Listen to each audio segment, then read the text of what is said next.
I gave my $1 million inheritance to my filial son, and my daughter lost her mind. The Virginia cabin always smelled of disinfectant, the kind Lena used to wipe my body every day. But I'd always thought there was something else mixed in that scent, like mildew that never quite dried out. It was my 3rd year in a wheelchair. Winter snow had blocked the chimney, and the cabin was as cold as an icebox. Lena laid an electric blanket over my legs, and as her fingertips brushed my knees, she suddenly laughed. "Dad, do you think if you hadn't been paralyzed, you would have kicked me out of the house a long time ago?" I said nothing. She'd forgotten that right before my accident, I'd bought her a suitcase for her trip to State University, and slipped a note at the bottom that read, "Chase your dreams bravely." That night, I woke up shivering. Through the dim light, I saw Lena sitting on the couch eating pizza, the cheese stretching long as she bit into it. My electric blanket had been unplugged hours earlier. She had the space heater pointed directly at her feet, laughing at a talk show on her phone while wrapped in the cashmere blanket I'd bought her with my year-end bonus. When she heard my wheelchair creak, she immediately stuffed the pizza into the trash, grabbed the blanket, and draped it over me, her voice soft as cotton. "Dad, you're awake." I was afraid the heater would be too noisy, so I didn't turn it up. I stared at the cheese smudge on the corner of her mouth, and suddenly remembered what Mrs. Haley, our neighbor, had said once: "That girl's smile always feels like it's behind glass, warm to look at, but you can never touch it." Lena's filial piety was always for show. Every month when community volunteers delivered food donations, she'd kneel by my feet half an hour early, peeling oranges and feeding me the segments one by one, her fingertips deliberately brushing my lips while her eyes fixed on the volunteer's camera. As soon as the shutter clicked, she'd look up with a shallow dimple, just like when she was a kid. But the second the volunteers walked out the door, she'd throw the leftover oranges on the floor and hurl a crumpled tissue at my wheelchair. Disgusting and sticky. When she bathed me, the water was always either scalding hot or icy cold. If my skin turned red from the heat, she'd tell concerned neighbors, "The water heater's old, I'll get it fixed soon." If I trembled from the cold, she'd complain, "Why are you so delicate? Back when you worked on the farm, you never complained about icy water pouring over you."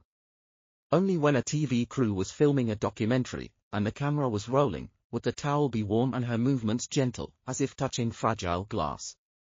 The worst pain came when she helped me turn over. My spinal nerves were completely damaged, and even the slightest pressure felt like 1,000 needles piercing my bones. But that day, probably annoyed by the director's constant urging, she deliberately jabbed her elbow into my injury. I clenched the sheet so tight my knuckles turned white. Yet she smiled softly at the camera. "Dad always says it hurts, he's just being playful, like a kid." The moment the director yelled, "Cut," she threw the towel in my face, her voice low but sharp with contempt. "Quit faking it. If it weren't for the donations and the publicity, who'd want to touch an old wreck like you?" I stared at the ink stains from the donation checks under her nails. She'd taken them from my metal box the day before, money sent by strangers who'd heard about the filial daughter. Lena's first real mistake came with that bottle of painkillers. By my 5th year in the wheelchair, nerve pain gnawed at my bones like ants. The oxycodone the doctor prescribed was my only relief. But lately, the pills seemed to disappear faster and faster. Full bottles would be empty in days. There were nights I lay awake, moaning in agony, while she curled up on the couch scrolling through her phone, listening to upbeat music with her headphones on, completely ignoring me. That day, as she tidied my nightstand, a small bottle fell out of her pocket. It was my painkillers. The tiny mark I'd carved on the bottle to prevent mix-ups was crooked. "What are you doing with this?" I asked, trying to keep my voice steady. Her face paled instantly, but then she forced a smile, picked up the bottle, and stuffed it into my hand.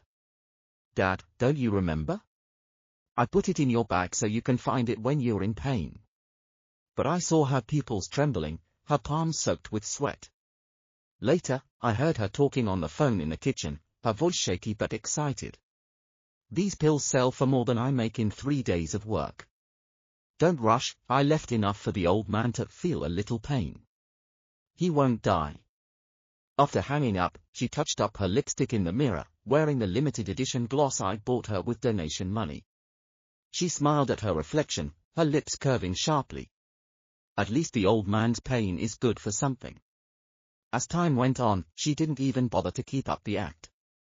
Once, a local newspaper reporter came for a follow-up story and asked her to feed me soup. She scooped a spoonful of boiling pumpkin soup and held it to my mouth. As soon as the camera focused on us, she, accidentally, spilled the soup on my hand. The burn made me flinch, and my skin turned bright red. But she smiled innocently at the camera. Dad loves to be playful, he's always moving around. As soon as the reporter left, she slammed the soup bowl on the table, shattering the ceramic. Shards flew into my wheelchair wheels, making a harsh scraping sound. "Can't you cooperate?" she shouted. "Once this stupid story runs, I can get an endorsement with the local supermarket. When I have the money, who's going to wait on you anymore?" I stared at the burn on my hand and suddenly remembered when she was 17. I'd taken her strawberry picking near the farm. She'd gotten stung by a bee and cried uncontrollably. I knelt on the dirt path to put ointment on her finger, and she'd hugged my neck, saying, "Dad, you're the best in the world." Back then, her eyes had sparkled like stars. Now, when she trimmed my nails, she'd deliberately scratch my palms with her fingernails, leaving faint red marks. When news of the demolition money broke, Lena's filial piety suddenly became cloyingly sweet. The state was widening the interstate, and my old farm was being seized for demolition, with a compensation of $1.2 million. On the day the news was announced, Lena took the day off, bought me a new wheelchair cushion, replaced the cabin's curtains, and even made my favorite pumpkin soup, though it was so sweet it tasted like syrup, nothing like I liked it. "Dad, once we get the money, let's move to Miami." She knelt by my legs, twisting the hem of my shirt, her voice sickeningly sweet. "The beach houses have elevators, you can watch the sunset on the balcony by yourself. Once we're settled, I'll hire a full-time caregiver just for you." I ran my fingers over the fresh scratch on the wheelchair arm. She'd probably made it that morning, annoyed while cleaning it. Suddenly, I said, "Lena, turn on the backyard security cameras and stream it live." Her smile froze. Her fingers tightened around my arm, digging into my skin. "Dad, what are you talking about?" I said. I looked into her eyes, where the pretense of tenderness had shattered into shards of glass. "Turn on the cameras. Let the whole town watch." Her face turned ashen, her lips trembling. "Dad, why would you do this? Aren't we getting along fine?" "Fine." I chuckled, a hoarse sound in my throat.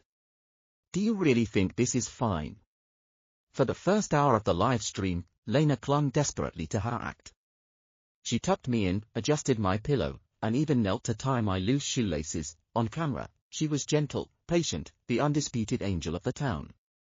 Comments flooded the screen. "Lena deserves everything good. How could this old man favor his ungrateful son? Jesse, that deadbeat, doesn't deserve a penny." But in the second hour, Mrs. Haley knocked on the door with freshly baked cookies. Lena opened it but didn't let her in. "Aunt Haley, don't disturb Dad's rest," she said with a practiced smile, her tone distant. "I'll save the cookies for him." As soon as she closed the door, she threw the cookies on the floor and crushed them under her feet. Nosy old hag, always popping up when I don't want her to. The live stream's microphone picked up every word clearly. The comments went silent for 2 seconds, then exploded. Did I just hear that right? She called Mrs. Haley a nosy old hag. She's nothing like she seems on camera. Lena didn't seem to realize the microphone was still on. She muttered to herself, "If you weren't so old and influential, I wouldn't even bother with you." In the third hour, her phone rang. It was her new boyfriend, a man I'd only seen in photos on her phone, who ran a small casino. She answered and walked to the door, turning her back to the camera, but her voice still carried clearly. "The demolition money will be here next week, don't worry. Jesse, that deadbeat, owes a ton of gambling debts, he won't dare take it. It'll all be mine in the end." She leaned against the doorframe, kicking the wheel of my wheelchair with her toe, her voice dripping with disdain. "Yeah, my dad's a cripple, no one else will take care of him. Once I get the money, I'll dump him in the worst nursing home in the suburbs. Who wants to wait on this loser? Dropping out of college," she scoffed. Do you think I really wanted to give up state university? If it weren't for him being paralyzed and getting me sympathy and media attention, I would have run away a long time ago. That lousy diploma isn't worth $1.2 million. Taylor, she said, mentioning the mechanic who'd once stood up for her, her tone even more contemptuous. We broke up ages ago. A poor schmuck working for hourly wages is not good enough for me. Once I have the money, I can get any man I want. I sat in my wheelchair, watching her distorted face on the camera, and suddenly remembered when she was 17, holding a bag of sunflower seeds and saying, "Dad, can we plant these all over the yard? When they bloom, it'll be so beautiful." Some seeds, I realized, are crooked from the start. They'll never grow into flowers that face the sun. Before the live stream even hit the 3 days Lena had expected, she snapped. Seeing the growing waves of doubt and anger in the comments, she grabbed the metal box from my nightstand and smashed it on the floor. Checks and bank books scattered everywhere. She stepped on the stranger's kindness, rushing to me and grabbing the arms of my wheelchair, her eyes red as blood. "You did this on purpose. You knew I was faking it all along. You want to ruin me." I looked at her hysterical face and suddenly felt exhausted. For 10 years, I'd played along with this fake family drama, and I'd had enough. "Lena," I said slowly, my voice as calm as still water, "the first time you fed me soup, you spilled it on my hand. It wasn't an accident. You did it on purpose." Her face drained of all color, her body swaying. "You sold my painkillers. You stole the donations from volunteers and strangers, putting the money in your own account. You smiled for the cameras and cursed behind my back. You even listened to music and scrolled your phone while I lay awake in agony," I said, each word hitting her like a hammer. "I knew it all." She suddenly grabbed a glass of water from the table and threw it in my face. The cold liquid soaked me to the skin. "So what?" she screamed, her voice hoarse. "You're paralyzed, you owe me. If it weren't for you, I'd be a botanist by now. I'd be living in a beach house in Miami. You ruined my life. Taking your money and putting up with you for a few years, what's wrong with that?" The door suddenly crashed open. It was Jesse. He was soaking wet, water dripping from his hair, clutching his phone with the live stream open on the screen. His eyes were red as rabbits. When he saw the water on my face, the mess on the floor, and Lena's ferocious expression, he understood everything instantly. "What the hell did you do to my dad?" Jesse rushed over, shoving Lena away. Lena stumbled backward. Seeing Jesse, she latched onto him like a lifeline, switching to a tearful expression. "Jesse, the demolition money is yours. Help me send this old man to a nursing home, and I'll split it with you. No, 2/3 for you. We can go to Miami together and live a good life." Jesse said nothing. He walked to me, taking off his jacket and draping it over my shoulders. Then he turned around and punched Lena square in the face. Lena screamed and fell to the floor, blood dripping from her mouth. "That money," Jesse stared at her, his voice trembling but firm, "Dad's already decided to donate it to the town's disabled elderly mutual aid fund. People like you don't deserve to touch his things, let alone talk about taking care of him." Lena lay on the floor, watching Jesse stand protectively in front of me, and suddenly laughed, a shrill, bitter sound. "You'll regret this. You'll both get what's coming to you." That afternoon, the police arrived. Someone had reported Lena for illegally selling prescription drugs, and with neighbors' previous complaints about her abusive behavior toward her father and embezzling donations, the evidence was overwhelming. As the police led her away, Lena passed the cabin window and spat inside. "Old man, just you wait, I'll never let you get away with this."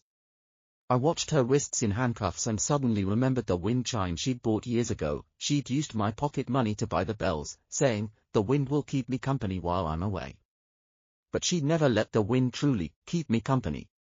That wind chime had just been another prop in her act of filial piety. Later, Jesse stayed. He was no longer the deadbeat kid who'd wandered the streets of New York, getting into fights. He got a steady job moving paintings at a gallery and spent his evenings learning to paint. His graffiti caught the eye of the gallery owner, and people started buying his work. Every morning, he'd bring me crispy bacon and toast, burned more often than not, but I ate it happily. Every afternoon, he'd push me to the old farm site, where he'd planted sunflower seeds. "Dad, when they bloom, it'll be just like you said, covering the whole field," he'd say. Mrs. Haley still came by often with apple pie, patting Jesse's arm and saying, "God is fair, out with the rotten, in with the reliable." Once, as Jesse pushed me through the sunflower field, he knelt down, picked the smallest bloom, and tucked it into the cup holder of my wheelchair. "Dad, I'm sorry I was such a mess before. I let you down. From now on, I'll plant sunflowers all over the yard, 100 times, 1,000 times better than Lena's ever could have been." The wind blew, carrying the scent of sunflower stems. I touched the soft petals of the small flower, warm and gentle. I suddenly understood, some kindness is fake, like poison wrapped in sugar, sweet to the taste, but deadly.